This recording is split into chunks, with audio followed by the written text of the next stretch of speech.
This is the final presentation for CS121 for the group Capri with Missy, Abraham, Kelly Turner, and George Spearing. So what we have is a data acquisition system for the Aero Car Club. They have various sensors on the vehicle, and they wanted a web display of those sensors. So to replicate those sensors, we have linear potentiometers. So if you pull the string, the value changes. And there's 4 of those, which together show the ride height of the car. In addition, we would show the throttle position and the steering position. Unfortunately, there is no car to test on, so those will be represented by the coast and brake potentiometers shown here.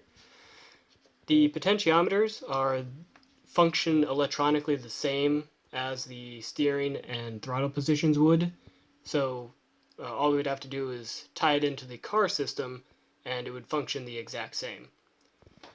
For the website, it is hosted on the Raspberry Pi here, and everything is communicated over the CAN network, which is used on this board and a few custom boards designed by Aero members.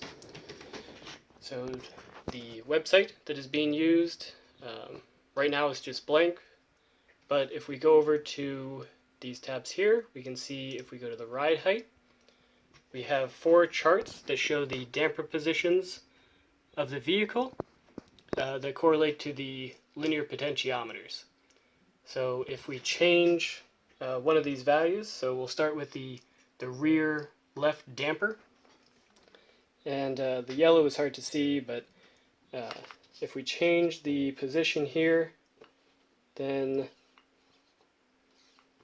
you can see the yellow sort of change in the background. So as I'm changing it, you can see that it's live data. So we'll do that for each of them. So as this changes, you can see in the bottom right there that the chart is changing as I pull on the string pot here. So we'll do that for the upper left now. So that's changing as well. And then finally the front right.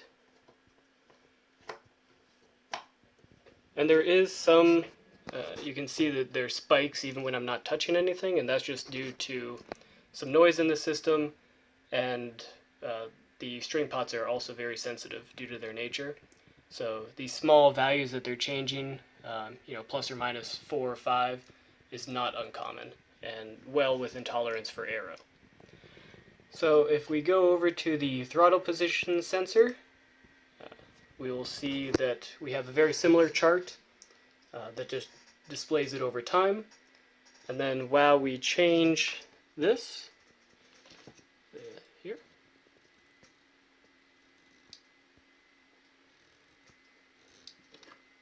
nope, wrong one, sorry.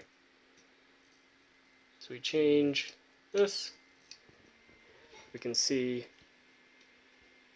this is also changing.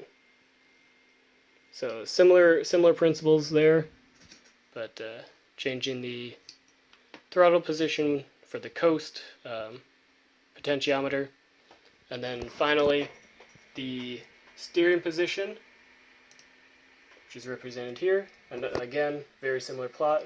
They're all potentiometers, so all function about the same. And then this is represented by the brake. We can see here that as I change it, the graph also moves for live data. So that is the CS121 final project. There was a lot of collaboration with Aero for their needs as well, but overall we have a website that displays their sensor data. Thank you.